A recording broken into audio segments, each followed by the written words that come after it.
भारत की शिक्षा व्यवस्था को लेकर सरकार की कई सारी स्कीम्स हैं, पर ये स्कीम्स आखिर हैं क्या और सबसे जरूरी ये काम कैसे करती हैं? आज की इस कड़ी में हम इन्हीं सरकारी एजुकेशनल प्रोग्राम्स को एक एक करके बिल्कुल आसान भाषा में समझेंगे। तो चलिए शुरू करते हैं। एक नजर डालते हैं कि आज हम क्या क्या जानने वाले हैं। हम बात करेंगे स्कूली शिक्षा की नींव से लेकर स्कूलों को मॉडर्न बनाने तक, और फिर देखेंगे कि कैसे नई प्रतिभाओं को मौका दिया जा रहा है। देखिए, किसी भी देश का भविष्य उसकी शिक्षा की नींव पर टिका होता है। तो सबसे पहले बात उन्हीं स्कीम्स की जो ये पक्का करती हैं कि हर बच्चा स्कूल पहुंचे और उसे सीखने का सही माहौल मिले। इस सफर की शुरुआत होती है सर्व शिक्षा अभियान से। ये एक ऐतिहासिक मिशन है, क्योंकि इसी ने 6 से 14 साल के हर बच्चे के लिए शिक्षा को एक फंडामेंटल राइट यानी कि मौलिक अधिकार बनाया। अच्छा, बच्चों को स्कूल ले आना तो एक बात है, लेकिन पढ़ाई के लिए पोषण भी तो जरूरी है ना? यहीं पर आती है पीएम पोषण योजना। ये पुरानी मिड डे मील स्कीम का ही नया और बेहतर रूप है, जो सरकारी स्कूलों में बच्चों को पौष्टिक खाना मुहैया कराती है। और जरा इस आंकड़े पर गौर कीजिए, 11.80 करोड़ बच्चे। ये संख्या बहुत बड़ी है। 11,20,000 स्कूलों में इतने बच्चों तक पहुंचना, ये दिखाता है कि ये स्कीम कितने बड़े पैमाने पर काम कर रही है। और इतने बड़े मिशन के लिए जाहिर है एक बड़ा बजट भी चाहिए। यहाँ हम देख सकते हैं कि इसमें केंद्र और राज्य सरकारें दोनों मिलकर पैसा लगा रही हैं। ये एक साझा जिम्मेदारी है ताकि योजना ठीक से चलती रहे। तो बच्चे स्कूल आने लगे, उन्हें पोषण भी मिलने लगा। अब अगला सवाल आता है कि हमारे स्कूल खुद कितने मॉडर्न हैं? क्या वो आज की यानी 21वीं सदी की जरूरतों के लिए तैयार हैं?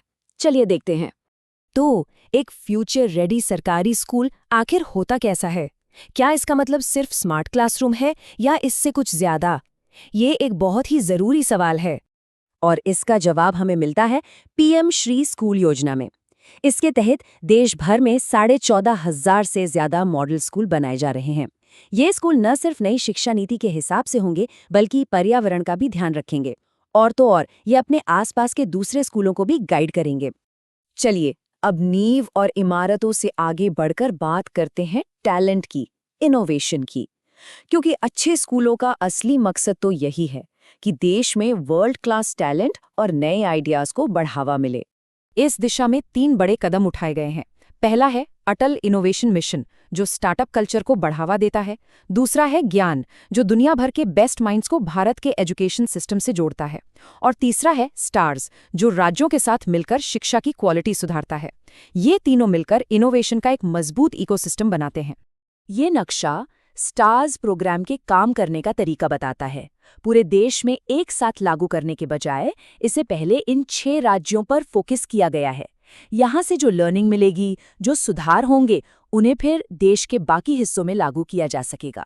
मौके बनाना एक बात है, लेकिन ये सुनिश्चित करना कि उन मौकों का फायदा हर कोई उठा सके, वो भी उतना ही जरूरी है। अब बात करते हैं उन योजनाओं की जो ये पक्का करती हैं कि पैसे की कमी किसी की पढ़ाई में रुकावट ना बने। यहाँ 2 बड़ी स्कॉलरशिप स्कीम्स हैं। एक तरफ है एडसिल विद्यांजलि, जो खास तौर पर आर्थिक रूप से कमजोर छात्रों के लिए है, और इसमें प्राइवेट सेक्टर की भागीदारी को भी बढ़ावा दिया जाता है। दूसरी तरफ है पीएम यशस्वी, जो खास तौर पर ओबीसी, ईबीसी और डीएनटी समुदाय के छात्रों पर केंद्रित है। मतलब अलग अलग जरूरतों के लिए अलग अलग समाधान। शिक्षा सिर्फ बच्चों तक ही सीमित नहीं है ना? समाज के हर वर्ग तक पहुंचना जरूरी है। तो अब हम उन मिशनों पर नजर डालेंगे जो कुछ खास समुदायों की जरूरतों को पूरा करने के लिए बनाए गए हैं। यहाँ 2 बेहतरीन उदाहरण हैं। नई मंजिल स्कीम अल्पसंख्यक समुदाय की लड़कियों को स्किल ट्रेनिंग देकर उन्हें रोजगार के काबिल बनाती है। वहीं साक्षर भारत मिशन का फोकस वयस्क महिलाओं में साक्षरता बढ़ाने पर है। ये दोनों ही देश के विकास के लिए बहुत अहम हैं। ठीक है, तो हमने काफी कुछ जान लिया। अब जो लोग एग्जाम की तैयारी कर रहे हैं, उनके लिए ये सेक्शन बहुत काम का है। चलिए सारे जरूरी फैक्ट्स और फिगर्स को एक साथ फटाफट रिवाइज कर लेते हैं।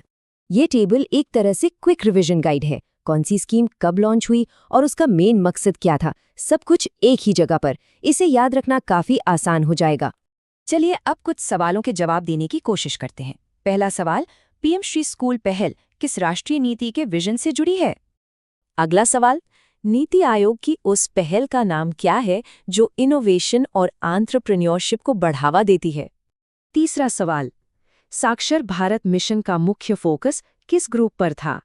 चौथा सवाल, स्टार्स प्रोग्राम को कौन सी इंटरनेशनल संस्था फंड कर रही है?